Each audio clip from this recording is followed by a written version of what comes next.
Welcome to another episode of Pitstop Fracas. I am your host, Mahad, and today we'll be reviewing another exciting race in Baku. That was an absolute wild one, qualifying and the race. We saw red flags, we saw crashes, we saw tyres blowing up, we saw absolute madness today.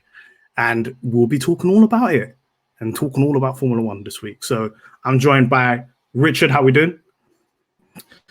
Not too bad, bro. Not too bad. Almost a successful weekend, apart from Lewis crashing out.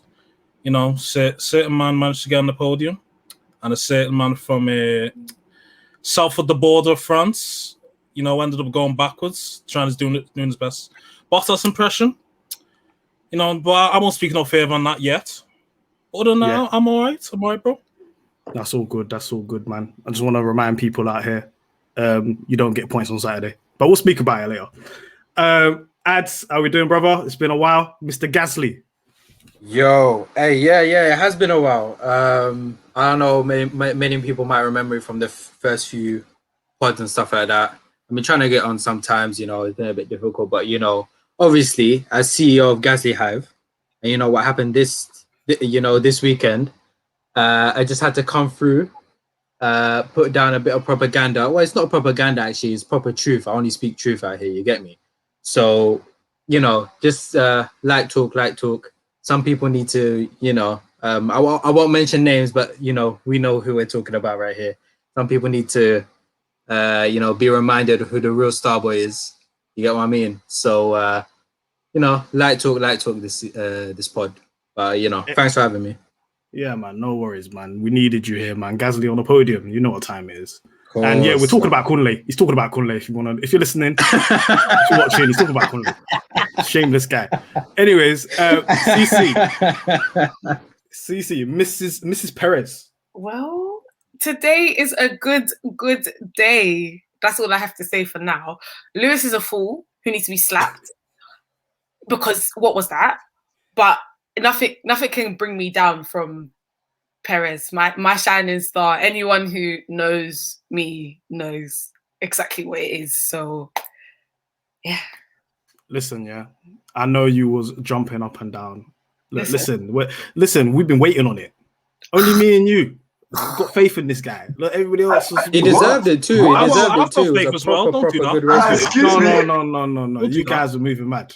Excuse me. Moving mad. Okay, what about this, Checo? No, to be fair, the only thing was after like race 4, when people started to get on me about where Perez was, it was acceptable because even me too. Like I was like, yeah, because these guys were applying pressure. I didn't apply pressure. But regardless, yeah. You know we're what? We're gonna speak on that. We're gonna speak. You know what? I've already shot the cost. Thanks. Anyways, Martin, how we doing, brother? After your WWE rant last week, I'm good. I'm back. Loved it. I'm good. I'm back. You know, just barbecue some chicken. Time to barbecue Bottas. Let's go. I'm ready.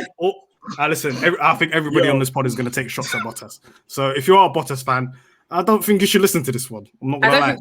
I don't think they exist. Yeah, you and all cheer out. Just don't listen. A certain cast member tried to sell the stocks on the low, but he didn't realize that they're not taking no more sales. Still more sales. Again, he's talking about Kunle, guys. And people are watching. We don't need to do certain cast members. Kunle, again, we're on to you still.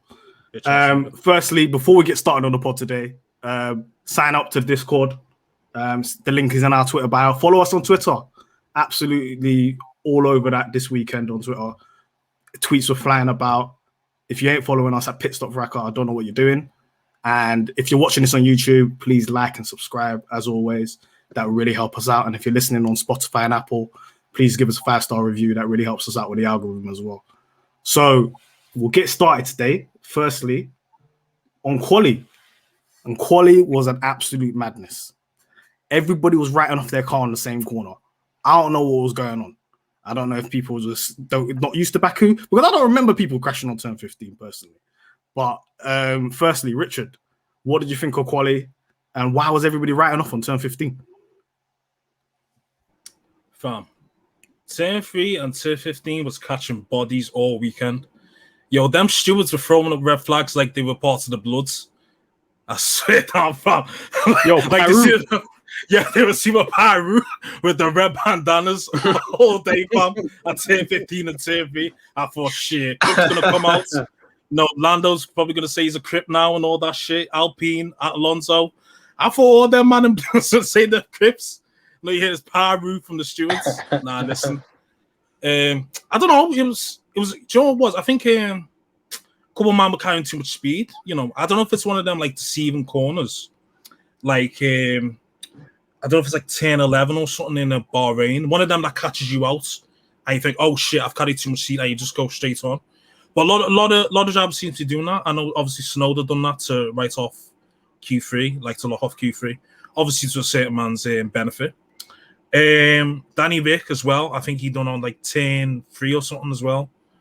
Even Max went off and all stuff like that. I don't even know, because like these man do the track walk, and they have the simulator, and a couple of them have raced there in F2 and F1 before them. So I don't know why, 2 years out, all of a sudden man are just crashing everywhere. Like the cars aren't that much bigger from 2 years ago, if they're not even bigger at all. Like, so I don't know. It was just a weird one. It's like people just lost the senses. People just like misjudging the corners and whatnot. I went just from the rookies. It was from experienced guys as well. So it was entertaining though. To be fair, I heard it was the joint most red flags in like quali and like for a long time or like ever. So we definitely got an entertainment with. And yeah, listen, it was something different in it. No one got seriously hit. It was entertaining. So yeah. Thankfully, nobody got hurt. A certain driver on the grid wanted some people to get hurt after this interview yesterday, talking about, hopefully there'll be some crashes tomorrow. And guess what? He crashed out. I won't call that crashing out. I'm not gonna lie. But we're gonna speak on that later. Yeah, that was a bit shameless from Max. I think his head was hot. It happened 2 races in a row. His head was very hot. His head was very hot in that interview. Just to give listeners some viewings and just to give them an idea what happened. Charles Leclerc, P1 again, back to back, and he never finished the qualifying session. Never finished again. So I don't know about the merit on that Q1, that P1, but he stuck it on pole. Hamilton second, Verstappen third, and session got locked off because Yuki Tsunoda and team order signs binned it in Q3. That's what happened, and we're gonna have to speak about Leclerc still, because Leclerc's moving. A lot of people take stock in poles. Shall we start on his Fugazi lap first of all? Okay, go ahead. Because I know Gasly was putting in a storm of a lap. He was close off third as well. Tell us about Gasly's lap and tell us about Mr. Fugazi. I'll just talk about all of it. We'll talk about. Go ahead, Ads. Yeah. So basically, I don't know where this guy Charles is doing some mad juju somewhere in his little paddock thing, yeah. Because I don't know, this guy got the tow from the gods. You get me? Just random, just air, just blowing him down the track. He got some random Fugazi tow, managed to get it up to P1, and then he thought, oh, you know what? Snowden's just crashed in front of me. You know what I'm gonna do? I'm gonna Tokyo drift into the runoff, and then it's gonna look like that Tsunoda was at fault, but in fact it was actually my fault. And then when I tried to actually pull this up, people were actually getting on to me. I was like, oh, but what? Because Tsunoda crashed. I mean, like, brother, he's the one that spun off. You get me?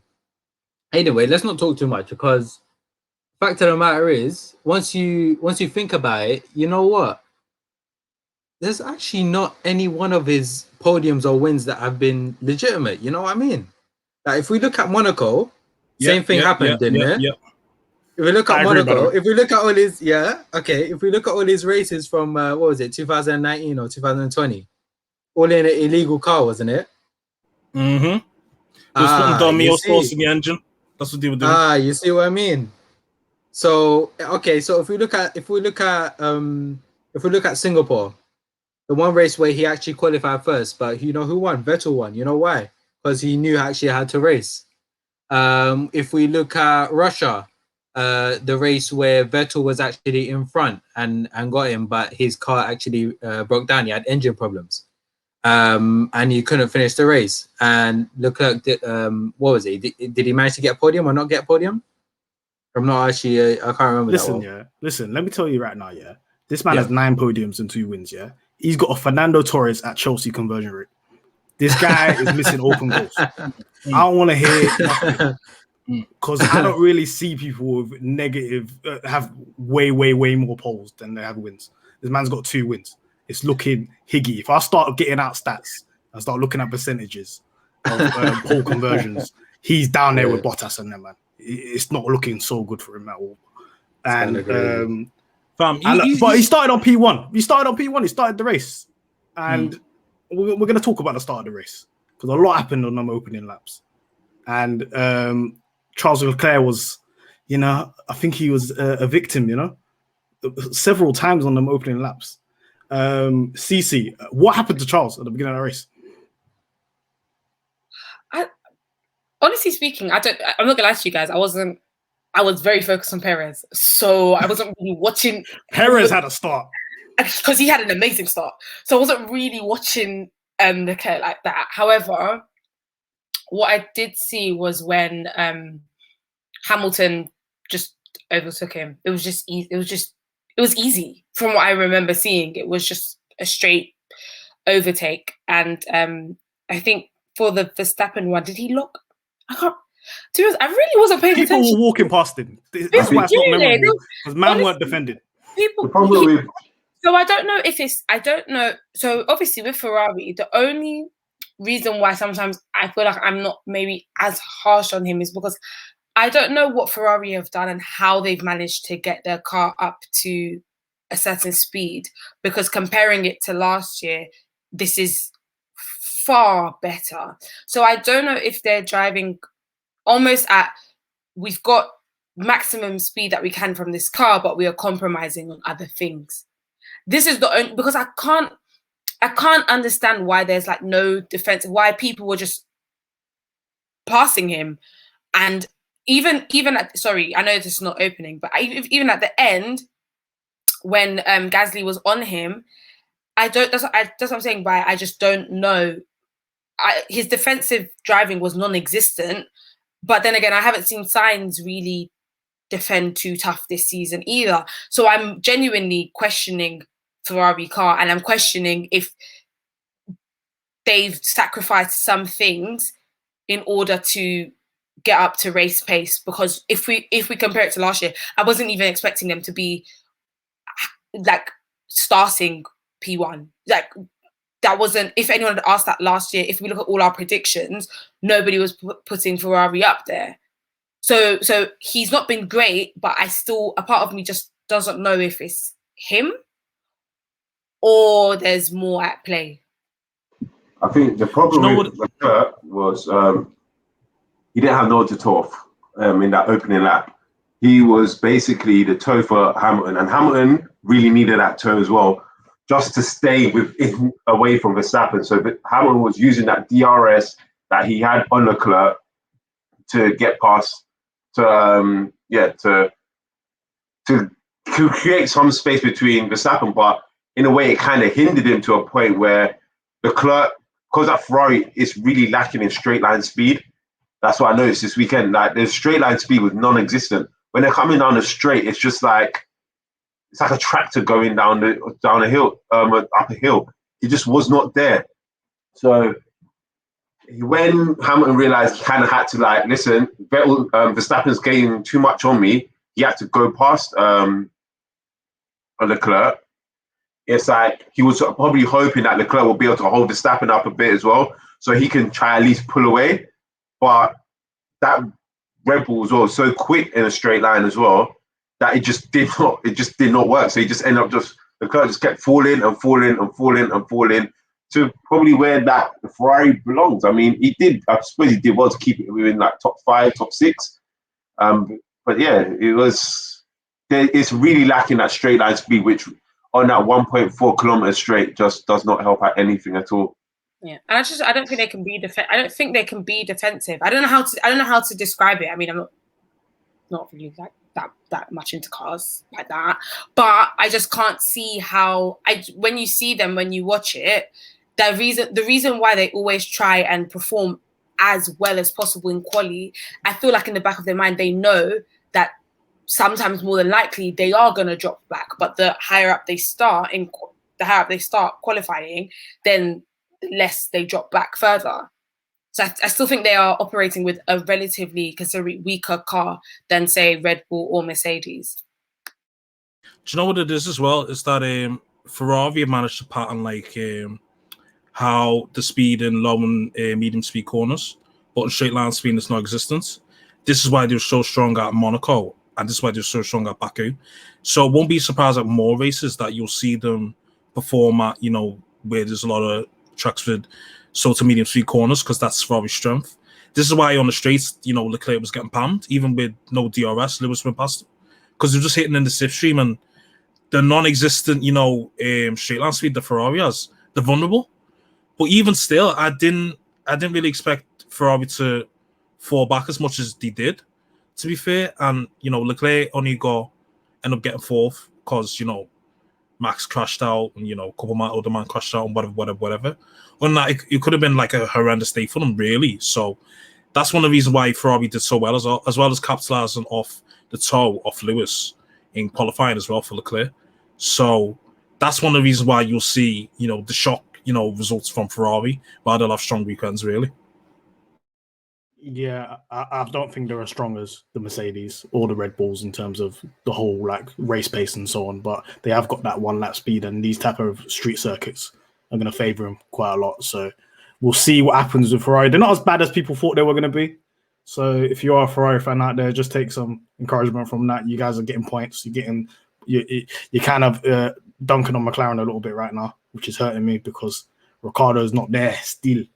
But we're going to talk about Ricciardo as well because it's we're going to have to, man. Because I know we said mid-season, innit? And I know that Martin's rubbing his hands. I know because he's been waiting for it, yeah. But it's a one-man job. It's a one-man carry job by Norris right now.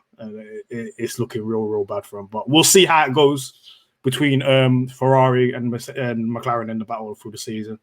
And thinking about later on in the race, so as you said, Max, Lewis, and Perez overtook Leclerc with ease, and then it was a little bit of a battle between Verstappen and Lewis, and then the pit stops happened. Time and time again, we see Red Bull putting in these 1.9s like it's nothing, just throwing them out there, like it's Lewis fastest laps. That's what they're doing every single time. And then Mercedes had a howler this weekend, just in general. No points on the board. 0 points on the board. So we had Lewis's mistake that we're going to get onto at the end. And we had the pits crew, and we had Bottas. Martin, I'm going to come to you on this. What's going on wrong with Mercedes? They had a howler this weekend. And what's going on with Bottas? Well, let's talk about. I want to talk about the pit stop first, actually, because I feel like I kind of disagree in terms of. I don't think Mercedes actually messed up much this weekend in terms. I think they got the strategy in turn. They almost got the strategy right. If it wasn't for Dr. Helmut Marko making that phone call telling AlphaTauri to pit and hold up Hamilton, Hamilton's not in that position, is he? So.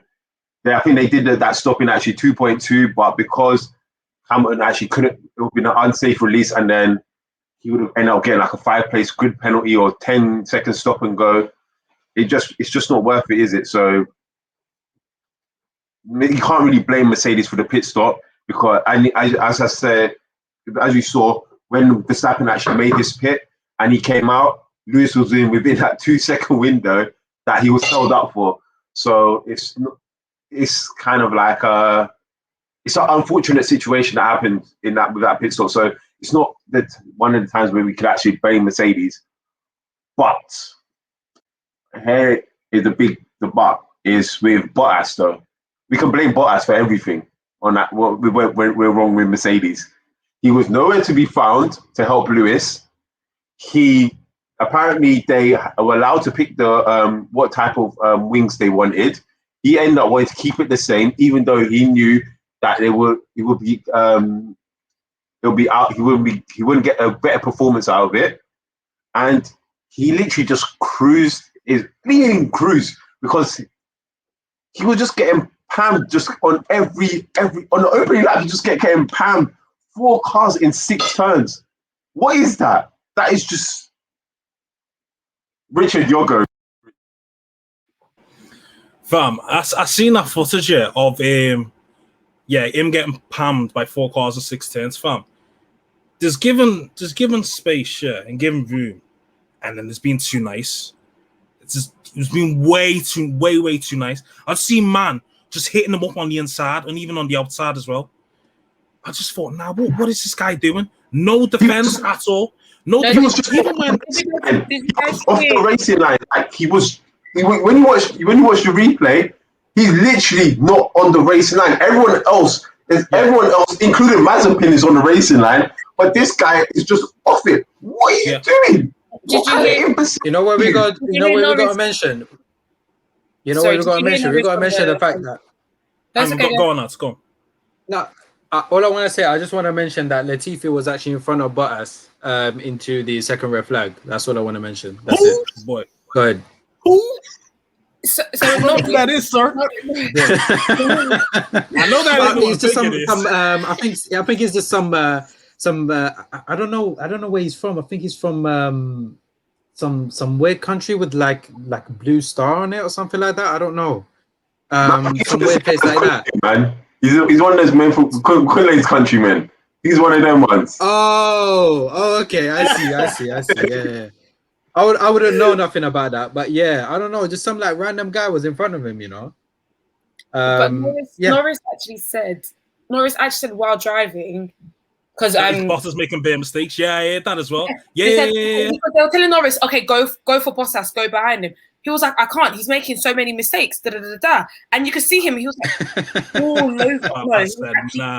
Norris is okay. Norris is not a baby anymore. It's like Bottas. This is your like. That's the senior man, junior man. Like your junior is saying that you're basically fucking up the thing. Like it's embarrassing. It's ridiculous. Yeah, I know. It's ridiculous. I know. Someone who's in their 3rd season in F1 compared to someone who's in the 8th, I think it is now, something like that. And my man's saying, you're making bare mistakes. I can't even go past. Man basically said, making bare mistakes. That's embarrassing. Yeah, man basically said, I don't trust myself to go past him because he's making that many mistakes. Like I don't. That's what he basically said. He said, I don't trust myself to go past him because he's. They said go for him. Someone, whoever his radio person was. Man's treating him like Mazepin. Yeah. Honestly, bro, I'm saying that Mazepin. I don't know what this guy is doing. I'm saying this guy run away completely. When I heard Norris say that, that's when I knew that he was. That's when I knew it was finished. I was like, this is finished because he literally said. He was like, Norris is just. He's like, Bottas is just making so many mistakes, and even Norris sounded like not surprised, but almost like. Yeah, a bit baffled in it. Yeah, a bit baffled. Like, what the hell's going on? Like, yeah, he's just making so many mistakes. And you would think after Toto came to his defense and saying, yeah, like, we're not going to get rid of anyone mid-season.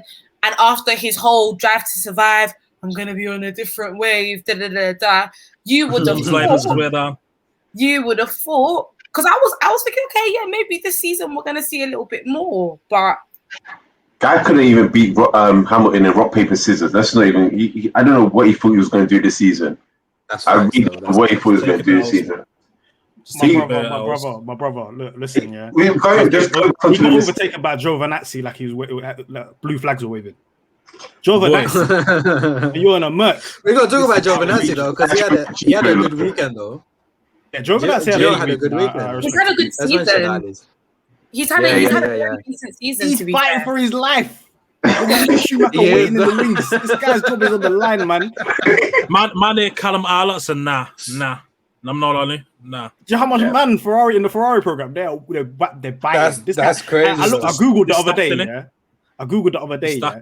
Giovinazzi is a grown-ass man, you know. Grown-ass man. What's it like, 26, 27? 27, I think. Boy. So, man, you know. But we'll get That's into half Kunle's age. That's mad. I apologize, Kunle. That was Kunle's catching Hey, straight. listen, I just went in the WhatsApp chat right now. I just told him, listen, brother, just skip this pod. Don't even bother listening to it. Kunle, you can answer for your crimes on the next pod. But back to Bottas. Cece, I'm going to ask you a question. Is he going to get fired?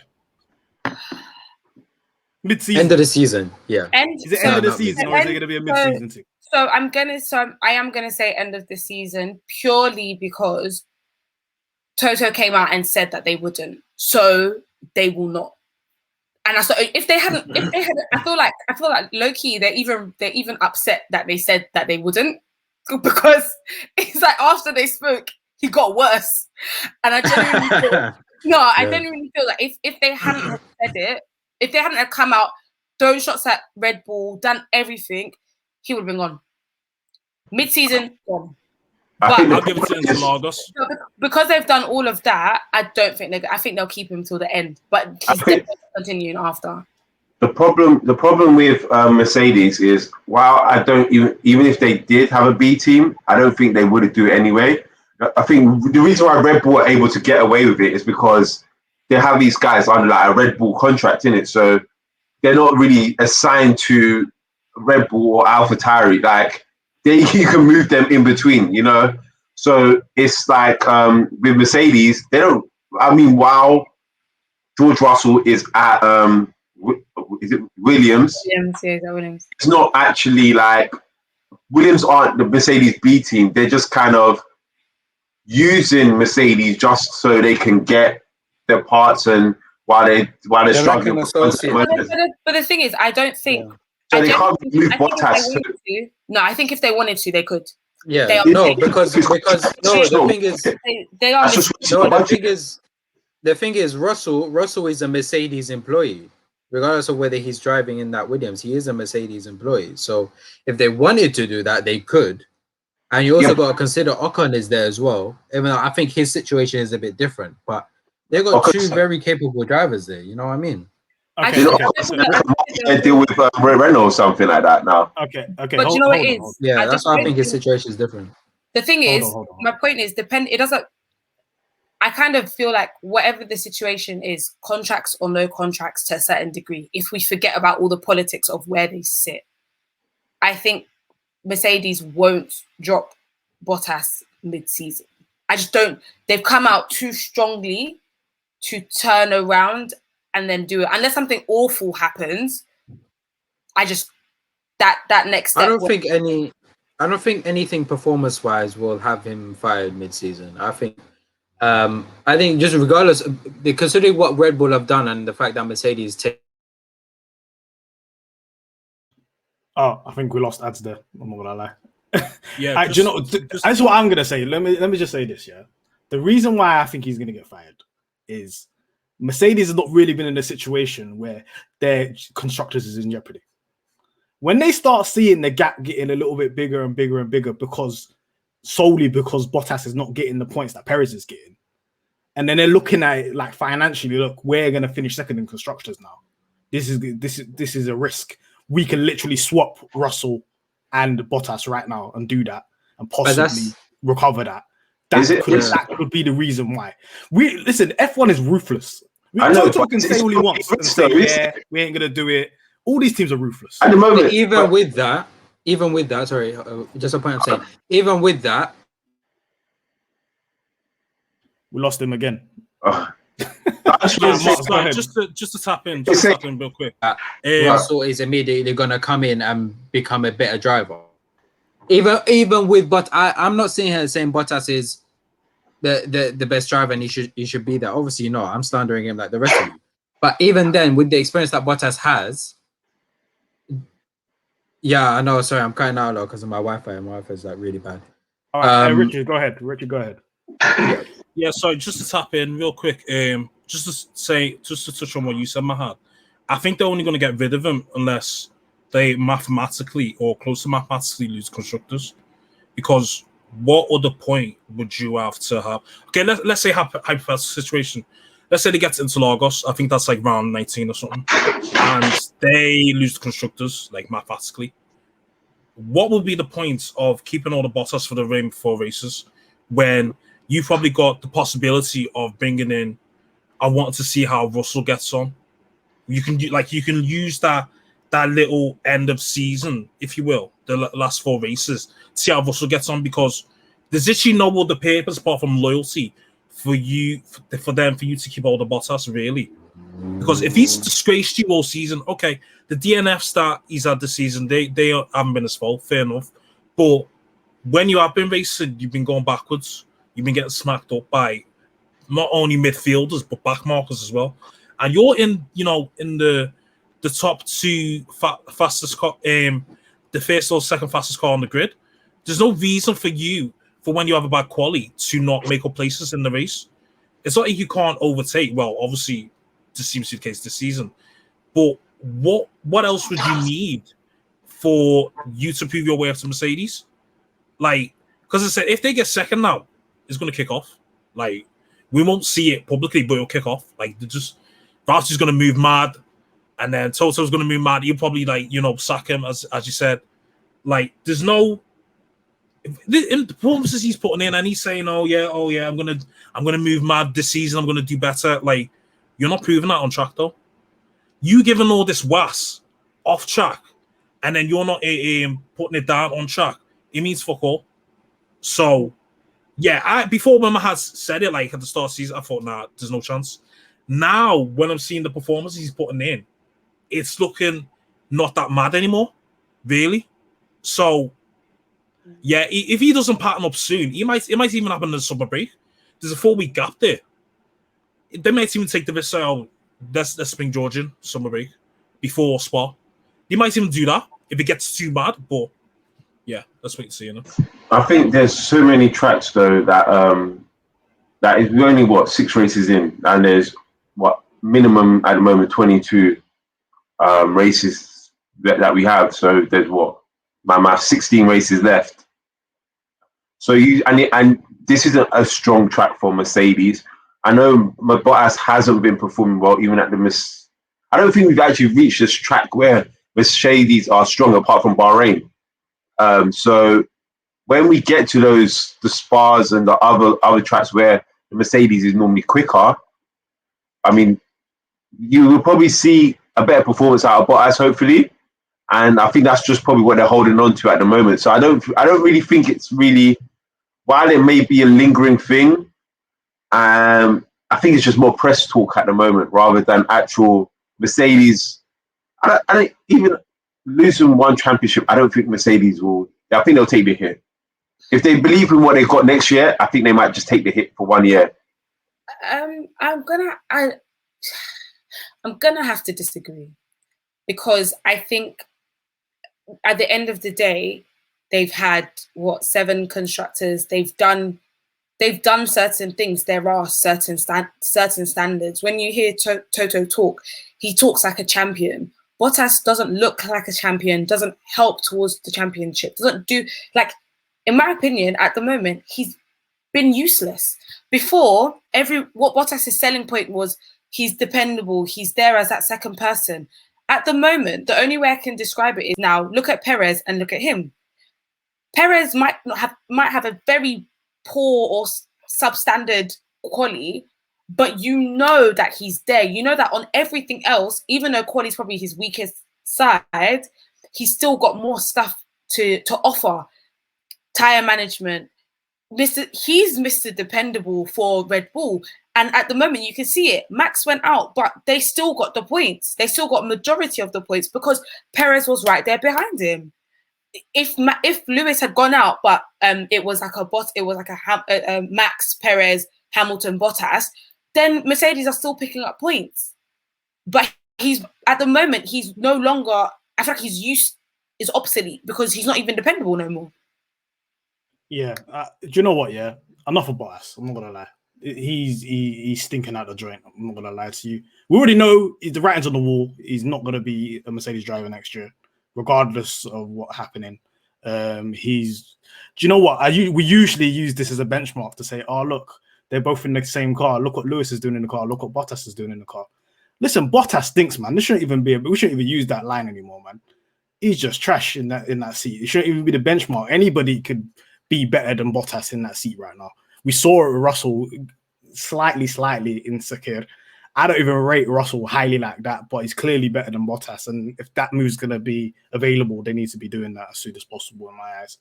But we'll move on from Bottas. We're probably going to be speaking about him more this season. So, yeah, apologies to anyone that listens that likes Bottas. Sorry, man. We're just going to have to keep doing this. Because if he keeps on putting in shit performances, keeps on getting dunked on 6 times in one lap, there's nothing we can do. Something more serious that happened this weekend. Firstly, Pirelli are capping, saying, "Oh no, it wasn't our tires. It was something else. It was something else." Pirelli's moving mad as always, and today we saw Stroll high speed. Was it left rear that blew up, and he went into the wall, and it was quite a scary accident. He was quite shaken up on the radio as well. It's one of those things that you don't like to see in Formula One. And the same happened to Max. Max was on the long straight and rear left blew up, went into the wall. I don't know how much speed he was going down. He's probably going 150 miles per hour down that road, and got into a serious accident and was out of the race. Shout out to our followers though, because we've got a picture of Max kicking the tire, and thank you for everybody else, all our Twitter followers, because we got the Van Persie hitting the volley. We had Iron Robin at Old Trafford. We had all of that. Van Basten. Lots and lots of different memes. I think that picture is going to be iconic in F1 history now for Max Verstappen. But on a serious note, tires Pirelli. Richard, what was going on, man? What happened today? Boy, well, I was doing a bit of research just before the pod, and apparently the tires are like a grade softer compared to last year as well. So a lot of people thought like that was the initial problem. But when I was doing research, I found out that some tire experts or whatever was speaking on it, and he's basically saying that the shoulder basically of the tire that meets the tire wall, which is basically the weakest part of the tire, like kept on stretching, basically. Because what it was is that Pirelli knew that like they've had the issue with the tires before, obviously with Silverstone last year when the front left kept blowing out, like happened to Lewis, happened to I think Bottas, happened to someone else as well. So they upped the PSI up to from 19 to 20 in order for it to handle a bit longer. Because obviously when the PSI is lower, you get more grip, but you're more risk to the tire being like mashed up. But obviously when it's higher, it can like last a bit longer. So what they're saying is that the weakest part of the tire was going through a lot of high loads, and it'd be mostly where the start of the long straights, like that left and that right, and then obviously the long straight itself, and coming under heavy braking before turn 1, it was because it was constantly going through those sorts of loads. It would have been at the point where the tires just gave up, and that's one of the reasons why. Also, because the Red Bull was saying, look, we had no indication that this tire was going to go. Like there was no warning light, there was no like to say, oh, blah blah blah. There was nothing. But apparently, we're like, oh, it was probably debris or something or whatever. It was no fucking debris. Like them marshals, they patterned, like most marshals pattern the track when there's been an accident, there's been a bit of debris and whatever. Like it wasn't no debris. This is just Pirelli. Like I can't recall the last time we had sorts like incidents like this was USA 2005 when only the Bridgestones worked with the tire loads over the banking and the Michelin's couldn't. That's the last time I can recall, top of my head, we had something as like severe as this. We probably had other instances, but I can't remember. So you better off asking Annie. So it would have been literally like Pirelli can't trying to design a tire where they want it to last for a certain period, but they also want it to perform in a certain way as well. And they can't get that balance right where it's like if they want it to perform so high, it ends up being a lot weaker than expected. But if they want it to perform so long, then it doesn't perform the way they want it to, basically in a certain way. So what it is that we need to bring back, like, you know, Michelin and Bridgestone and whatever back, because if this is going to be a recurring theme, someone's going to get in a bad accident. Like, so it's going to get to that point where that survival cell might not protect where they need to protect or whatever. So, okay, for example, let's say, so obviously they can't keep war. If it gets to a point where, let's say, someone hits that dead on, let's say on the long straights or whatever, that could be like really serious at the cost of the tires. So Pirelli needs to pattern up. Stop going for softer compounds than usual and pattern the tire wall, basically. Or else, as I said, if it gets to another if we, God forbid, even get another death, like, then we're just going to have to look at Pirelli differently, because we can't have this carrying on, and because it's costing Lance points and it's costing Max points in the title race. We don't want this title race to go down to shit tires. We want it to be down to like driver error, strategy, whatever. We don't want it to be the case of we're looking at Pirelli. Okay, what are you, man, doing? Why are you choosing this compound instead of that compound for your hard tire? So that's what it is, basically. Hey, listen, even FIA, they're moving mad, because why does Red Bull have to tell you we didn't get any indication that these tires are going to blow up? I think you should do a red flag. Why are you getting... You should know that it's a red flag situation. Let's get everybody in there so they can change their tires. This is a safety concern. FIA didn't even have the nous to say, okay, this is a red flag. This person's tire just blew off on the straight for no reason. I think we should get everybody in there. They had to be prompted to do that. So this is a problem with Pirelli. This is a problem with FIA not really taking action and checking the loads of the tires and so on and so on. And it could be a further issue, and we don't want to see people getting hurt in Formula One. We don't want to see people dying or getting into serious crashes. CC, go on. I just wanted to mention that I believe Hamilton, I don't know if it was even this season or towards the end of last season, whenever they would go to tracks, because obviously Hamilton was saying about how at one point he was doing a lot of reading on tires and trying to improve all his knowledge and understanding. And he said that at one point he was like, I don't understand why they keep on going softer and softer. He had mentioned it from, I honestly believe it was last season, towards the end of the season. And he mentioned that they were going softer and softer. And on the mention of safety, if you look at the Stroll accident or incident, let's call it, if he had gone into that wall, which was dangerous in itself, and if he had blown up in the middle of that track and there was another car coming up behind him, that would have been horrendous. Honestly speaking, when you look at where he was, and you look at the point where his tire, because if your tire goes, it goes anywhere. And if you look at the point where he was, if he hadn't spun off to the side in a sense, if anyone was behind him, that's 2-3. That could have been far. It could have been far worse. So they definitely, all FIA, Pirelli, all of them need to talk to each other and have actual conversation. Because even if we forget points, even forget everything, just for the safety of the sport in itself, your car is meant to be safe. I don't understand.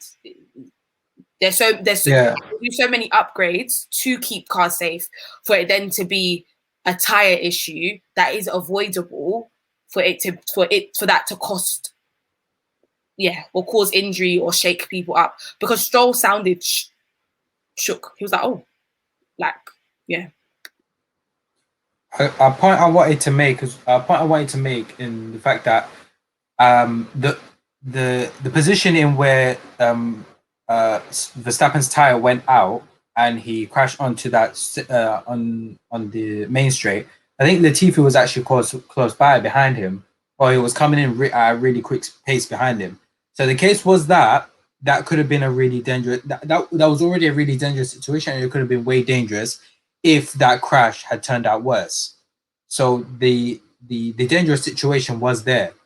And the point I also wanted to make is the fact that we're at a really, really critical point in time right now in F1, where we're looking to move on to the next stage, essentially, with new cars, and the way these cars are going to work are going to be quite different to the way the cars work now. the fact of the matter is also that Pirelli have been trying to update their tires for quite a while now and have been unsuccessful in doing it. If we look back to when testing, I think last year, they've been trying to test new tires in Abu Dhabi, and even testing this year and testing last year after Abu Dhabi. They've been trying to test new tires and stuff like that, and it just hasn't been successful. The feedback from the drivers hasn't been good. All this and that, and the fact that the tires they're trying to make the tires softer is actually really worrying, because you're looking to have faster cars, bigger cars, with more emphasis on aero and how the air flows on top of the car and things like that. To have tires where you're making them softer because I assume because you want to maintain this kind of like tire strategy aspect of the race and stuff like that, and you don't want tires to last too long at the cost of what, like safety, things like that. That's unacceptable, at least to me. I'm sure a few other people might agree with me, but you first of all, you're affecting the driving. The driving's not going to be as good because you're trying to force some kind of like race strategy, and the racing was. You're compromising on safety, which I think the compromising on safety part is the main part, the most critical part of the whole situation. You should not be compromising on safety at all, in any case. And the fact of the matter is, if you're having soft tires, which are more prone to blowing up in really critical situations like this, it's really bad. And you should, regardless of the money that you've invested in it, you should be looking towards the correct path, which is harder tires, stronger compounds, which can last. And then you worry about race strategy at a later point. I think it's like you got this 2 years in a row now that it's happened to multiple cars. So obviously we had Silverstone last year, it happened to 2 cars. And most famously Hamilton, when he finished on 3 wheels. And then again now you've got Verstappen and Stroll, who's happened to, and they haven't been able to finish the race and end up crashing into a wall. So and especially on a street circuit, it's like I think out of all the tracks you don't want anything to happen on. You don't want it to happen on a street circuit. So it really is something that FIA and Pirelli have to do. Is it the problem complacency with Pirelli, that they're not taking it as serious because they're not worried about other competitors coming into the sport? Because there have been talks about tire people coming in before, but then they've also come out and said we're not interested in getting back into F1. I don't know what the contract situation is, with whether F1 has a contract with Pirelli why other tire manufacturers can't come in, but it's getting to a point now where it's more looking like complacency, because this is what since the hybrid era, it's always been a problem with Pirelli and tires. So FIA probably have to bring in, or F1 have to bring in another manufacturer just to add the competition aspect, is so Pirelli stop messing up like this. Like, we need you, as everyone's saying, driver safety should be paramount. These guys are going, especially at a straight where you're going at 200 miles per hour. You don't want anything to happen. What if the car flips over? What if anything else happens?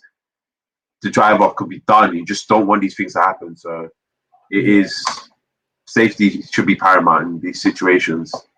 Yeah, well said by all of you. I think that's the key point out of this, especially with how shaken up Stroll was. It was a very, very dangerous accident, and that's not the kind of things that we want to be seeing in Formula One. We just want to see safe, competitive racing, and it shouldn't be the talking point. We shouldn't need to having this conversation about Pirelli and people crashing into walls at high speed. It's not something that we want to be talking about. But obviously that was red flagged after Max crashed into the wall on the straight. And there was how many laps remaining? Only a few laps remaining. That's 2 4. laps remaining. It was 4 because he crashed on 47. He crashed on 47. Then was there safety car for like a lap and a half, basically. Yeah. So there were 2 more laps to complete. Listen, when it comes to Max crashing, be careful what you wish for. That's what I've got to say. It's calmer still. You said, I hope it happens again tomorrow. And look, what happened? You almost caused a big accident, like because of the time belt. Be careful what you wish for. The internet was suspiciously quiet before that. I'm just gonna keep that before that accident happened, and then everyone was very, very gleeful when Max went out, which is a bit sad still, but that's just how it is, you know. Verstappen haters are out here. Listen, as long as PDR was quiet, Paul the rest got quiet, I did not care at all, bro. Listen, we're gonna speak about that guy later, man. Don't think you got away. You ain't getting away from this one, honestly. But on the restart, everybody went into the pit lane, and we had a full restart again. And Sir Lewis Hamilton, the GOAT, had an absolute shocker. He needs some slaps. I'm sorry. He needs some slaps. He needs to hold some slaps. Listen, everyone makes mistakes. So he needs to. Nah, man. Nah. Even when he came on the radio and was like, "I'm so sorry," it's because I know it's only sports. I know he's not a doctor. I know it's not life or death. But did you guys watch what he did? Or is it just me? All right. For that, I'll do this for the benefit of the listeners. Let me just describe what happened. So, full restart. Lewis Hamilton's second on the grid. And turns out that he had, I think, this brake magic switch that kind of switches off the brakes. No. It basically what it does is that he turned the magic setting off before the race restart, and then when he's upshifted, he's turned it back on by accident. So basically, what that does is that the front brake bias goes up to 75% automatically. But so when he slammed on the brakes, obviously he's locked up and just went straight on. But for some reason, the rears weren't working either. So basically, he had it in the wrong mode by accident without realizing, and then just fucked up his race really. But it's funny as well because before the restart, his brakes were cooking. Like I just seen bare smoke everywhere. On the brakes. But you know what we've seen? But we've seen. The thing is, we've seen this before. I cannot remember what race it was. I know exactly what you're talking about. See, he had it was pretty similar. Yeah, it's not like his brakes were overheating. His brakes weren't overheating. They were just really hot. Yeah, I don't know how to describe it, but that wasn't that. Like people were like, "Oh, that had an influence." No, it didn't. It actually because we've seen it before. I cannot tell you where. 100% seen it before. It was calm. There were certain cars on that same grid whose brakes were smoking as well. If you look back at that. So he go on, ads gone. Yeah, no, I was just making the point that for people to say that his brakes overheated or something like that, because that's what I was seeing on the timeline. That's completely untrue. His brakes were fine. The case was that with what Richard said, there's been an issue with the brake bias on some of his brakes, and they just haven't worked as they were supposed to. No, he made a mistake. It was him. Yeah, so it was him. Yeah, he admitted this. He admitted this on the radio. As soon as it happened, he literally came on the radio and was like, "Oh, I'm so sorry, guys." The only thing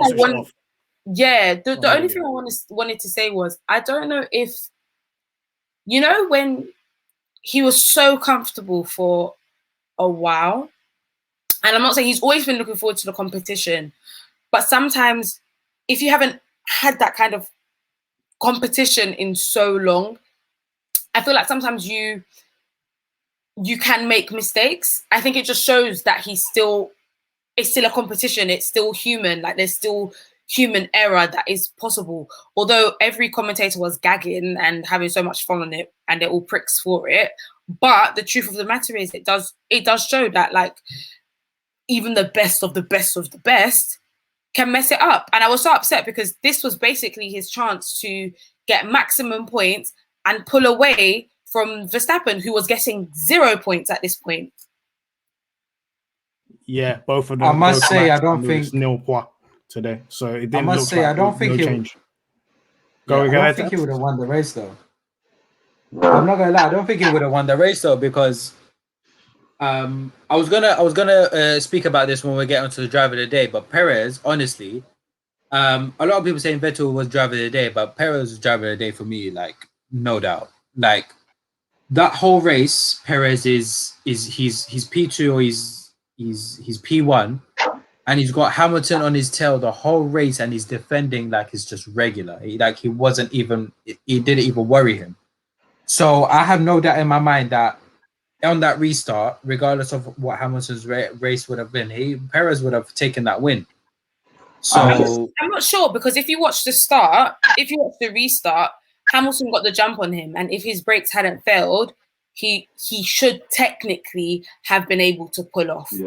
I mean, even still, it would have been either I'm a Perez person, so Perez 1, Hamilton 2 didn't matter to me, or Hamilton 1, Perez 2. But the point is, he had a chance to get a lot of points, a lot more than Max, and make that gap big instead of a 1, 2, 3, 4 point gap. And he blew it. That's just. I think he was a bit. I think he realized that when the race was going on under the safety car, he realized kind of that moment of realization that I'm not going to win this. I'm going to get second. Just take it home. And then obviously Max's tires had gone out, or he's going to get third or whatever. Because at the time when Max's tires hadn't gone out, so you're in third. Nothing's going to happen. You're just like, you know what? Just take it home, and then we'll go again in the next race. And I feel like with this time with Hamilton, it was like, that moment of realization, like, okay, we actually have a chance here. And I think he might have just been a bit too excited. He's a bit too excited, and it's like he just wants to get off at a better start than he did again in the opening lap as well. We didn't exactly have the best opening lap as well to get to take on Leclerc. So he wanted to get a jump on Perez, which he did get the jump on Perez, but again, it's just simple mistakes that sometimes you just overlook. And as he said, it's a humbling experience, and hopefully we just don't see something like this again, because it was disappointing to see. This is I mean, to be fair, I love Hamilton, so I'm not being harsh on him, but this is the second time. The first time he was able to recover and come and finish second, so it didn't affect it. And the only reason why this time this mistake wasn't as costly is because Max was out. Technically, if we're being real here, so he needs to concentrate, use his head. Sorry. Listen. Even the GOAT can make mistakes, man. Baku's hot, man. Man's sweating out here. It's all nuts, man. Maybe 6 races, 2 mistakes. The funny thing is he was all saying, "Oh yeah, it's a marathon, not a sprint." Then why did man sprint 100 meters straight line? Because Hamilton is known for playing these mind games. So like, I'm not even surprised. None of that surprises me, and I don't care about any of that. My point is, you knew in your head, you knew what you were going to do, and that's why he said it's a humbling experience. Maybe because he was too focused on, I don't know, playing these mind games that you yourself weren't in check. I can't say, because obviously I am a massive Hamilton fan, so I'm not gonna sit here and slander him. But yeah, let's just say he got off kind of lucky on this one.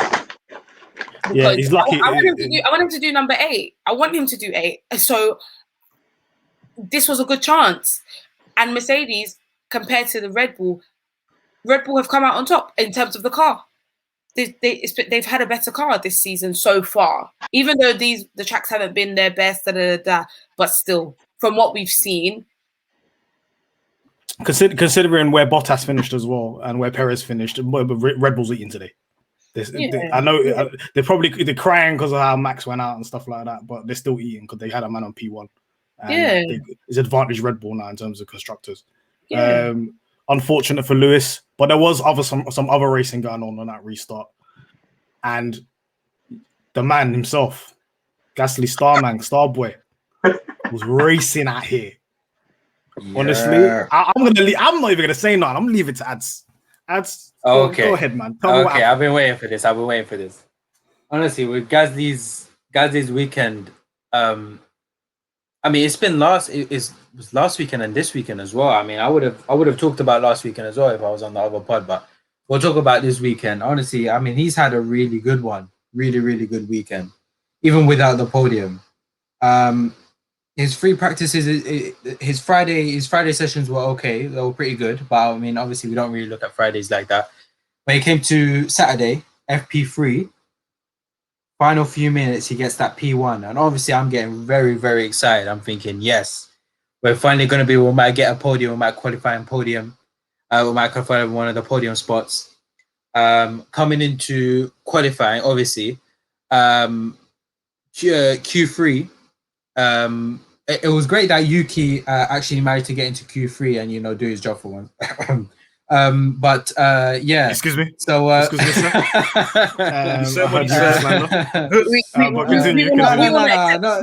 No Yuki slander. No Yuki slander here. No Yuki slander here. But yeah, no. I mean, to keep it short, Q3 went really, really well, and honestly, even with the tow, if we put tow tax on it, to get 2 microseconds of Verstappen's P3 podium, I think that's amazing. So that lap was really, really good. Obviously, we got Q4, which is slightly disappointing that we couldn't get in the podium. But I mean, with Valtteri, I'm not with Valtteri, sorry. With Max, Perez, and Hamilton, all vying for that top 3 spot, getting P4 in the race would have been amazing. So we go into the race, and obviously in the race, he has the start. His start was pretty good. He managed to stay in touch with the top 3. Obviously, Leclerc was the one that was falling back. So I was hoping that Gasly could possibly catch up to him, but that wasn't really the case. But he drove. The important thing was that he drove a consistent, steady race, and he within touching distance of the top 3, which is what in fact got him the podium at the end. Because if you stay within touching distance of that Q3, you run a consistent race, you're always going to have a chance of getting that podium. So even with certain people who say that, he was never really in contention for the podiums, and he never actually finished the lap in those podium spots and things like that.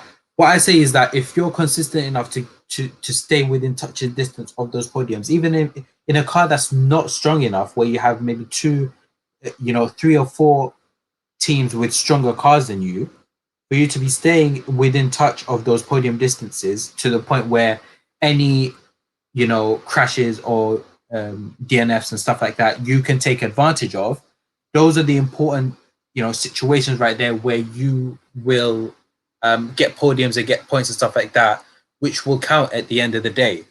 You know what I mean? So in Gasly's spot, and even with any smaller driver spots, to be able to get that, I think that's the sign of why he's such a good driver for me.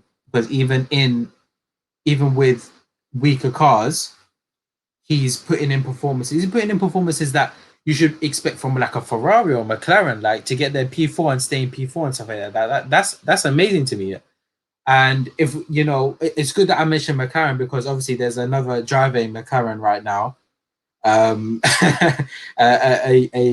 Australian one who seems to be stinking up the joint. And obviously a few people are talking about whether he's going to be here next year. And obviously what I've been saying on Twitter, if you've been following me, if we might be seeing Gasly in the orange if we're talking about him not being here. You know what I mean? I'm just speaking it into existence, okay? I'm just speaking it into existence right now. You get me? Maybe Ricardo there's has to look over his shoulder for Gasly. If Ricardo has to look over his shoulder, I think certain people need to be looking over their shoulder, because if Gasly's getting a podium before you, I think so. Is that right? I don't want to be lying on the pod. What for McLaren? No, Ricardo is thinking out the joint this year, so don't worry about that. Yeah, he hasn't got a podium, right? Yeah, so if Gasly's getting podium in an AlphaTauri before a lot of these drivers, they need to start looking over their shoulders. You know what I mean? And Gasly's been racing, this is his second season where he's having a good season. You know what I mean? So,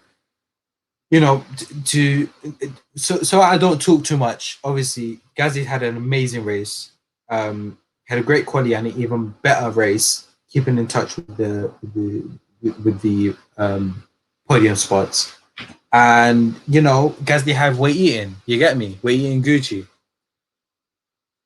Eating lovely, man. And to Eating think lovely. that this man might not have a job next year. That's craziness. Someone needs to slap a I just contract want on to the say on the table, man. pod. I just want to say on the pod. Yeah, Mahad in the group chat and on Twitter as well. He's been fiending. He's been fiending for this every single time Gasly has a good race. Yeah, this guy is coming in with his. You know what? This unemployed guy is having a great season. It's gonna be mad. It's gonna be mad on his CV when he's trying to get a few races in the Indy 500 or something like that. You know what? Listen. Talk, innit? Talk. Laman's Gasly, you know. Soon come.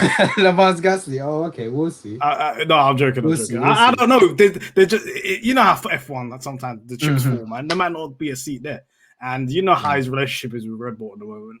I don't think it might be a re-sign thing. Helmut Marko would rather have a man in Knightsbridge working in the AlphaTauri shop. It's looking nuts, man. But hey, and your boy P3, Yuki, man, stuck it on. Yuki as well. Your boy Yuki might be heading to Super Formula soon. The way he's cussing out his engineer. Listen, Yuki needs to stay calm. Yuki, yeah. Listen, it's you know head what? loss, Yeah? bro. Man, 5 laps in, there's head loss. Can we talk about that? Do you know what it is, though? that. No, do you know what it is? He put in a solid race considering it was his first time on the track. Like, I think he did relatively well. I don't know if it's the adrenaline. I don't know what possesses him, but you need to relax because these people are not your mates.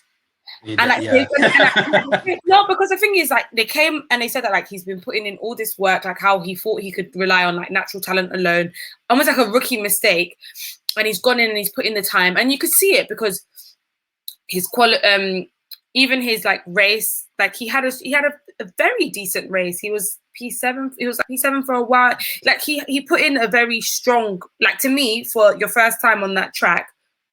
Good for you. It's the manners that are absolutely lacking, because that's how he was shouting from the first week. And at first, everyone was like, "Oh, he's being passionate," but now it's turning to rudeness. So he needs to pattern that, because rudeness doesn't fly either. Like, as much as like these are people that you want on your side, and if they think Verstappen is a prick, but he's a prick to the people who he knows he can be, and then to the people who he doesn't have to be, he's a kiss ass.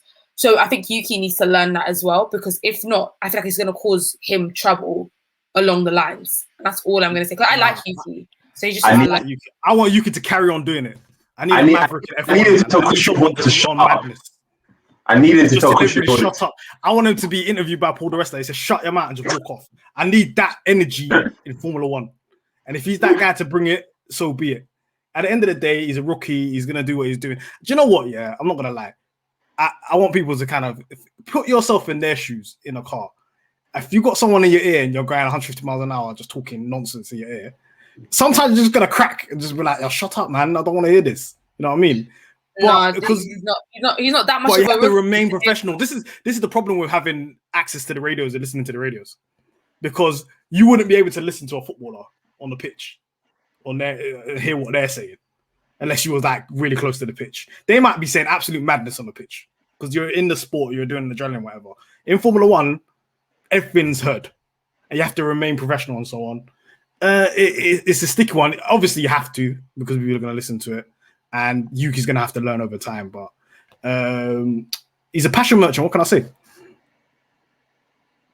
That's what he's on, man. Passion merchant. Oh, okay. That's what he's on, man. What can I say? I'll use that, I will use that. Keep it, man. Do you know what? Yeah, passion and desire. Yeah. Okay. Passion and desire, man. He's all up. He's all up. Okay. He's all up. He brings everything to the race. We're gonna move on. Gasly, fantastic. P3. This is the podiums that we like to see. We like to switch it up. But we're gonna give you your shine, CC. Checo brings home first. We're gonna speak on him. We're gonna speak on the other guy that finished second that I can't really speak about because I've slandered him too much on the pod. I have too much evidence against me. We're gonna speak on him later. But Checo brings home first. I never expected it. I never expected it to be in Baku. But this guy lost the podium in Baku, to be fair. CC, take it away. How was Checo's race? So, I'm not gonna lie. during like the practice, I actually didn't manage to watch the quali, but I watched all the practice stuff, and he was flying, doing really well. This was the first week where he looked really, really comfortable in the Red Bull car. Like, I just felt he looked comfortable. I didn't want to get too excited because I've done that before, so I'm trying to keep it cool. But he looked very, very comfortable. Like, he finish? I think he finished first in one of the practice sessions or something. Like, he just looked super comfortable. He was matching Verstappen just behind him, just in front of him. And that's what you wanted. That's what you wanted to see. And he said that he even gave him one of his post interviews saying that, like, how he was working, and him and the engineers had been looking at his racing and where he could improve it and whatnot. So he's been really working hard. I just want to put that this is why I always felt like he would do well in Red Bull. He's got experience. He's got that know-how that the car is very difficult. We all know the curse of the second seat in Red Bull, but he's got that patience and that understanding to learn and to really try and learn the car and see what he can do and what he can't do. Race day itself, he put in an impeccable performance. Like, first, I think by the first lap, he had moved up 2 places or so. Like, yeah, he P6 just to P4. From P6 to P4, so 2 places. But it was very strong. Like, it was just very cool, calm, controlled. He's always good at overtaking. He's always good at that kind of thing, which is why Baku does suit him very well. So he did everything that he needed to do. Even when Hamilton was on his tail to a certain extent, he defended well, he drove well. He never really gave Hamilton a chance to even attack him like that, in that sense, because he just looked so comfortable and so stable in the car. Even his I think, I think he would have even come out in front of Verstappen if he had missed his pit stop at the time when they wanted him to come in. I think there was a Horner was having a conversation, and they were saying that at one point his race pace was so amazing that he could have come out in front of Verstappen. And this is the first time that we've actually seen a Red Bull driver, well, okay, maybe Danny in some ways, but in a long time have we seen a second driver provide that cushion that Red Bull lacked with Gasly and with Albon. Now, obviously, in terms of that he got kind of lucky in that Verstappen had the tyre blowout. However, he kept a cool head, and that's what he's known for doing. Do you know what? I love him so much. I feel like I'm really overselling him, but he kept such a cool head doing, like, racing. He doesn't talk too much. I feel like he is Red Bull's ideal second driver. I think they haven't had one of that for a very long time, and he is that person. Like, even the restart, even though Lewis did get the jump on him, he was still head down, impeccable, just kept on going and finished and sealed it off. You see, when we look at Hamilton, not saying that Hamilton is not the GOAT, he's amazing, he's everything, but you have it in you to have to lose your head, to not finish. But what he did was he did his job. He was P2, remained P2. When P1 became available, took P1 and grabbed it with both hands. So I can't lie. Today is a very, very, very good day. I knew it was coming. I was a bit sad that it took a little bit of time, but this will also hopefully give him a lot of confidence moving forward, so that he does know what he can do in the car, and he knows that the car is almost not working against him. A lot of the time, you feel like with Albon and with Gasly, it was just like this. There was just a curse, but I feel like Checo might be the one to break it. Like, Horner was singing I've never seen Horner sing someone's praises like that, except for Max, but he was really doing it. But it also shows his work ethic. Even, I can't remember what race it was, or qualifying, and Red Bull lost all their pace and it just wasn't making sense. Max turned to Perez to talk to him. in a way where I feel like there was respect. I don't. Do you know what? Checo number one. I'm sorry, guys. Let me stop talking. Checo number one. That's what you got to say, man. That's it, the man. stocks are all-time high. That's The it, stocks man. are all-time high. This way it is what it is. He had his doubters. Listen, I used to pray for times like this. I used to pray for times like this.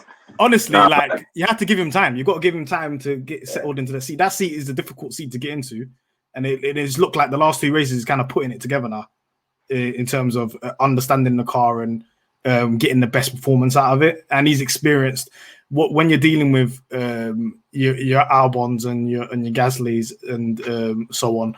Yes, they are good drivers at the time, but they got talent, because you have to have some sort of talent, unless you're Mazepin and Latifi, to be in Formula One.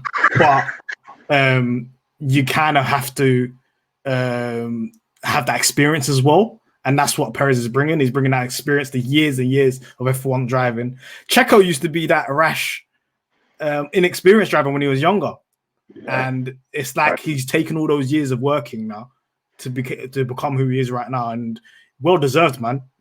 Listen, the last person that won a race that wasn't Max or Hamilton was Perez in second. So he's doing what he's doing, man. He knows what he's doing, man. So Red Bull nasty. Red Bull nasty team. Why Red Bull nasty? Mate, did you not see them hold him up for like an extra half a second, and literally that half a second again allow Max to get ahead of Checo? Nasty guys. This is the strategy, man. This is the strategy. And then they told Perez hold up Hamilton. Yeah, but Perez knew what he signed up for, innit? No. Nasty team. This is the second driver. What are you supposed to do? Perez, do your thing, my brother. But you see the rest of them? I don't mess with the rest of them, bro. They got the they got the minorities doing the hard work with the white man. You get me? Exactly. You know what? I'm not gonna lie. If Red Bull win constructors, we might not see Martin again. You know, Mark's my ghost. Nah, man. I'm not gonna lie. He's not coming on no pods. Disappearing. Red Bull are nasty, but look, listen, they do what they do, man. At the end of the day, man, you gotta have a bit of nastiness in them.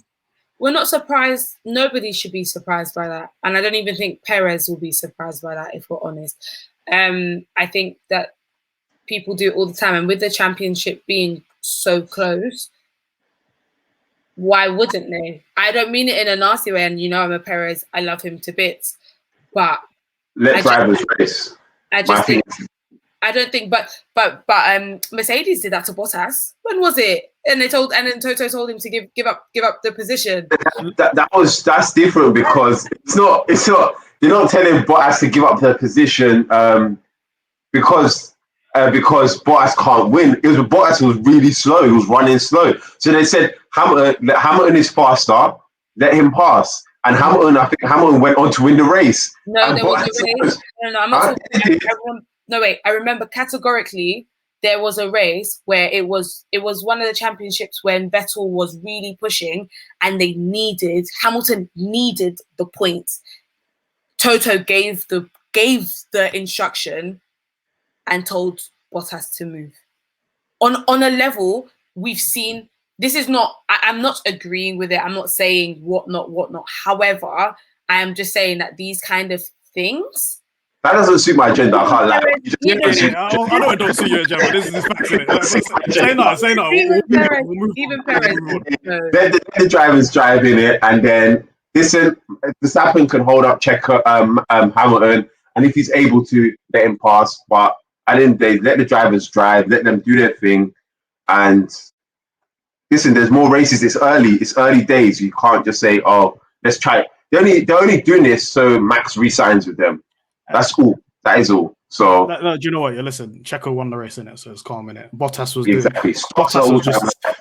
just doing slipstreams in Q3. That's what his purpose was, and he was having a mare. That was it, man. We're moving on to Sebastian Vettel, P2, the comeback kid, Aston Martin getting podiums. I couldn't really comprehend it. As people may know, I spoke a lot about Sebastian Vettel in unflattering light, and he managed to get it from P11 to P2. I don't even know how he did it. I'm gonna ask one of you guys to break it down. Richard, you're gonna have to break this down for me, man. How did Vettel do this? How did he come back? Boy, it's a Vettel madness. That's all it is. It's just a Vettel madness. He's bringing the years back, you know, when sometimes used to qualify at the back for whatever reason, just cut through the field. Nah, but Vettel was unbelievable today. I can't lie to you, he was unbelievable today. He was unfortunate to qualify P11 on Saturday. I think because there was a yellow flag in Q2, so he couldn't really improve on his time. But that means he had choice tyres, which is good. So we started out on the softs, and his tyre management and speed that he's producing was really, really good. To be fair, like really, really good. Like it was the perfect balance of making the softs last, because people were pitting like after like lap 9, lap 10, lap 11, blah, blah, blah. People starting to stop. He went up to like lap 16. I think according to Pirelli's graphic, that was like the longest, the maximum you can go on the softs. And he really like got the maximum out of it, as well as, you know, produce good pace. So changed to the hards. And then I think he came out, I think like 7th or something. I can't really remember. And he was still producing good speed. So it was cutting through the field, cutting through man, whatever. Of course, it was actually getting to a point where there was a possibility. I even said on the Discord that he might even dunk on Lewis. Like it was actually getting up because he got up to like 4th as well. It's actually getting because his pace was that good. It was literally the case of like you could actually dunk on Lewis here. Like this is actually kind of mad. So of course, then about lap 48 or whatever, lap 47, the crash. I mean, there's the crash, there's red flag, blah blah. Then they're like asking like, do you know what, fuck it. Let's put him on softs. Tell him just boot it. Just tell him just send it, go for it. I think, okay, it's go time. So I'm thinking, yeah, say nothing. So at this point, he's P3, I think he is. Yeah. So he's in podium pace. And then up into tier 1, obviously Hamilton with his big bias, blah, blah, blah. And then he's up into P2. I thought to myself, you know, the pace he's shown all day, I think he can actually win this race. Like, I think, like, obviously it sounds mad, but I think he can actually win this race. Obviously, that didn't happen. Checo, you know, held it down. Fair play to him. I understand in some ways why people had him as their driver today, but nah, man, it has to be Vettel. Like, he gained 9 places, 7 by himself. 2 he kind of inherited because of the crashes. Like, that was an unbelievable performance, honestly. With the trouble that Aston Martin have had, especially with their Ford issue, because they run a low-rate car like Mercedes. You know, it's been the case of like, oh, you know, now Aston are copying Mercedes, and look, now they don't know how to fix issues. But, you know, 6 races in, they managed to, you know, solve the issues. Because obviously they were really strong in Monaco. They finished both P5 and P8 with both Seb and Stroll. And now they finished P2, and then Stroll was probably on course for like a P9, P8 before they crashed or whatever. Because this is when before he pitted as well. So he starts on the hards, and then obviously he tried to do like the reverse tactic, basically go long on the hards and then change the soft. But unfortunately that didn't happen. But yeah, if Stroll didn't crash, they would have been, you know, probably team of the day in my eyes, because they got it absolutely spot on. And the flawed issues that they managed to conquer, you know, they managed to get absolutely spot on. So in the end, it kind of proves that, you know, copying Mercedes maybe ain't that bad after all. Just takes a bit of, you know, a bit of ironing out, a bit of cleansing, and all this, because I've been in all this was on the pod, and, you know, F1 Twitter about oh yeah, Seb's washed, you know, Hockenheim 2018, you ain't on pace. Say my name, brother. It's not just you. It's not just you, innit? Yeah, you. No, but we're teaming up against Leclerc in it, so I'm not going to dunk on you yet. Okay, so say no more. Yeah. So, you know, I've been doing all this was, you know, Seb ain't on shit. Stroll, you know, people were even saying, oh yeah, they brought in Seb to make Stroll look good. I'm thinking, why would you pay 15 million for a consultant, basically? Why would you do that? Why is Renault paying 15 million for a PT? For a driving instructor? Fam, all this was like, who does that? Like, man, Stroll isn't even worth 2 billion, you know. His money is long, but it ain't that long to be moving man like that. So Stroll did well though. Richard, if he didn't crash, he would have got high points, man. Yeah, that's what I mean. If he didn't crash, there was a point where he was like P4, wasn't it? Yeah. Before he pitted, yeah. That's to be honest. To be honest, I would rather have Vettel P2 than Stroll P4 after what Stroll did in qualifying. There's no. My head was hot watching him P4 while Gasly was in P5. Thank God. I saw him crash and I was like, oh my God, is he okay? Is he fine? Oh, he's good. Oh my days, I was cheering in my living room. Like, oh my days, I was so happy. This guy, I don't want him again any points. I don't care. Horrible. I know you got hot me up agenda. on Twitter. If you hear this, if you're hearing this on the pod, any Stroll fans, you can hot me up. I don't care. I'm so glad your boy didn't get points. I glad. like Stroll, man. That's my guy, man. Come on. Hey, listen. At the end of the day, big upset, man. All this wasp people saying, you know, oh, maybe Ferrari environment wasn't toxic, fam. That shit's toxic as hell. You even see him drive to survive. Like, did he even get on to him about having a laugh, you know, because they had a bad race beforehand, saying, oh, don't smile, Fam, he's in a good place now, good vibes, you know, car sorted, he's sorted, he's got his head down. Now he's bringing the clock back, you know what I mean, proving his worth and that. But you know, it's all right. He's trying to make sure look good at the end of the day. He's a little driving instructor, you know. He's a little star man. He's washed. It's fine. Keep your comments. So it's only Alonso that's washed. It's only Alonso that's washed. Yes, yeah. Well, he got a P6, fine. So we can't really back to the agenda. No, you get me. That was just because Yuki had a little bit of a mare at the end. I'm not gonna lie. He was P5 and then he went to P7. You get a bit. Yeah, let's stop some Yuki tax on that. Yeah. That's Yuki tax. So it's P9. Yeah. That's all. Yuki dunked in him as well at the beginning. Yeah. Bro, that also was very good this weekend. Yeah, edited. Yeah, and he was stuck. And he was stuck behind Bottas for the whole race, obviously. So. One thing I wanted to note, is the performances of the Aston Martins and how Vettel and Stroll performed compared to how Bottas performed, because he was just chilling in that same area and then went backwards, and you know he just did the reverse. The other two were moving forward. I know Stroll crashed, but these guys were moving forward. I swear it's the same whip. What's going on? Boy, same engine. Boy, it's looking nuts. Stroll's a better driver than Bottas. It's looking nuts, man. That might actually be a shout. Boy, all right, that's the new one. That actually be a shout. That's the new one. Moving on, though. It's time. We do this every week. We do this every race week. Mazepin Award. I've got the results here. This was a tight one. So with 24%, we had Latifi's engineer. So I don't know what happened with Latifi. I can't really speak on this. What?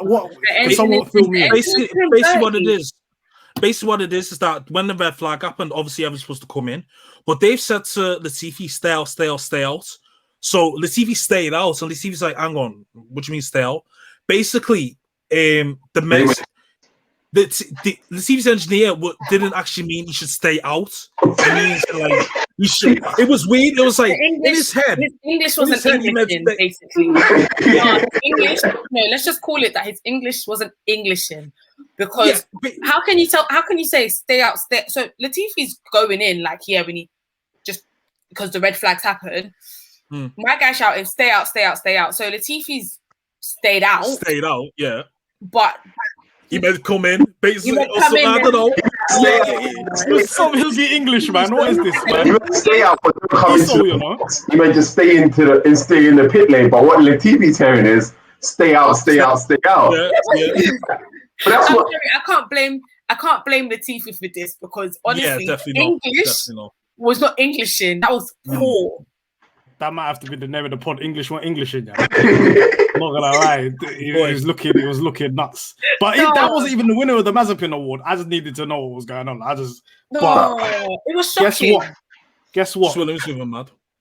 It was tight between Hamilton and Pirelli, but Pirelli won 30% to 26%. Hamilton should have won. Hamilton should have won.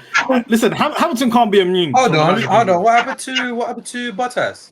I lied. I don't know it's about votes, bro. Do you know what? I'm sorry. I'm sorry. We're gonna have to veto that. I'm sorry. We're putting Bottas. I'm sorry. Like Trump. No, guys. We've been like the UN. All right. We have an executive decision here, yeah. So what will we decide? Richard, you vote. Go on. I'm saying Bottas. I'm sorry. Bottas. I'm saying Bottas as well. CC, go on. This is not part of my agenda. My agenda. You want to say Lewis? That's why. Yeah, I know. Say Lewis. Okay, cool. Say Lewis. No, no one's giving this my agenda, so I'm not talking no more. I'm gonna say Lewis. I'm Well, you don't put me in a weird spot because So you would have decided vote. Because I'm sorry, like they put driver safety at like the driver safety. We're looking just strict driver safety. They're absolutely big donuts for this weekend, and the fact that they're saying they're trying to, I mean, they released some dumb statement on Twitter, basically trying to still shift the blame after that as well, and saying, oh, even Lewis's had a cut on the side, so it could be debris or whatever it was, and there was trees on the track or whatever. But at the end of the day, it came down to driver safety and Pirelli just a big donut stuff. And the people have spoken. I can't really argue with the people. Hey, do you know what? Yeah, I think it's a three-way tie. All of them get him Mazepin Award. Hamilton, Bottas, and Pirelli. Stinkers this weekend. Do better. We'll be back on to you on the next race. Man, you should know the rules. What is that, man? What is that? listen, leave him alone. Leave them alone, man. The English weren't Englishing, man. Even minusing what the engineer said, yeah? Doesn't Latifi have common sense? Like, your engineer told you see some red flag. No, but it's not about... No, did you hear the way the guy shouted? No, did you hear the way the guy shouted it? Because you know, even common sense. Even the commentators. No, but it doesn't work like that. He was actually shouting. He said, like, literally on God, stay up. Everyone else is going in. Everyone else is going in, and you see the red flag. No, but as a driver, that's the thing. Yeah, and as a driver, you're just supposed to follow what your engineer is saying because your engineer is gonna have most of the your engineer is gonna have more information than you, and they're directly in contact with the race strategist and the team leader and all of that. So you're just gonna have to listen to him. As a driver, you drive. You know what I mean? If I could completely hold that against them, I mean, stay in the pit lane and not go into the box. Sorry. I think Latifi could have done it. Listen, if we're talking about Hamilton, yeah, then you might have a point because obviously Hamilton runs his team. You get me? But Latifi is Latifi. You get me? So Latifi's not running his team. Yeah. Latifi's just a guy. So yeah, I wasn't trying to gain point. Yeah, the English wasn't English in. It's all right. They take the hit and they keep it moving. They were out of the booth anyways. Listeners, viewers, this is the longest we're ever going to speak about Latifi, so to savor it because we're never ever going to speak about this one again because I don't know who he is. As Nam says, we don't know who that man is. Before we go, we're going to have to speak about this man, Paul Di Resta. Absolute howler the whole weekend. The man just needs to rest. He needs to stop talking. Because he's ruining my experience. I was praying for Brundle. Brundle, please come back, man. Don't take holidays. Go everywhere. Because I don't need to hear this, man. You should have put Kwame on there instead. Kwame Brundle, come through, man. He's called Kwame Brundle for a reason. Boy. Stop one bones off for the other.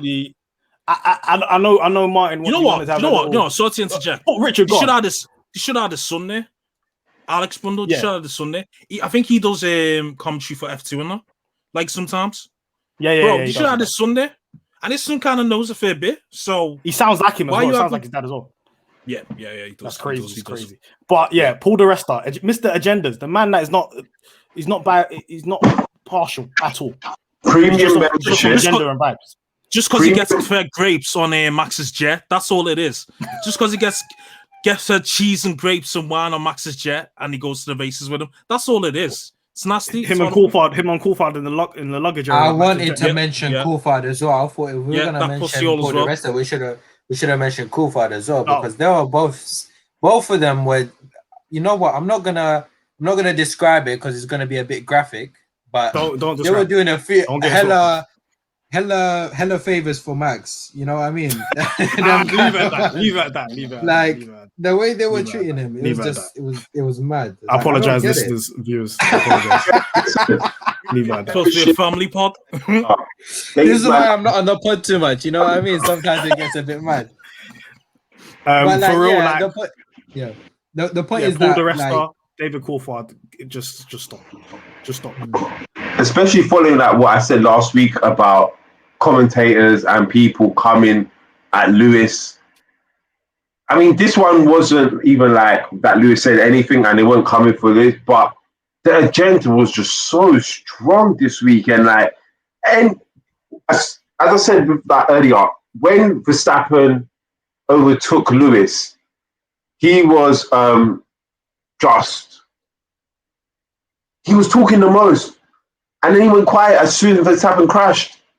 And then as soon as Lewis made that mistake, he was talking again. Why were you talking? Go back to being silent, man, big man. All weekend, it was just going on and on and on. Anyway, yeah, that's it, man. Yeah, I think that's a good point to end it on. Just Paul, can you just stop? Because I've had enough. And you're ruining my viewing experience. Man, I have to watch Formula 1 on mute. I can't even hear engines because of man. This is nuts. But anyways, this has been a good one. It's been a good race. And thank you for listening. Like I said, sign up to our Discord. Follow us on Twitter at Pitstop Fracas. Please like and subscribe on the video. And we will catch you next week.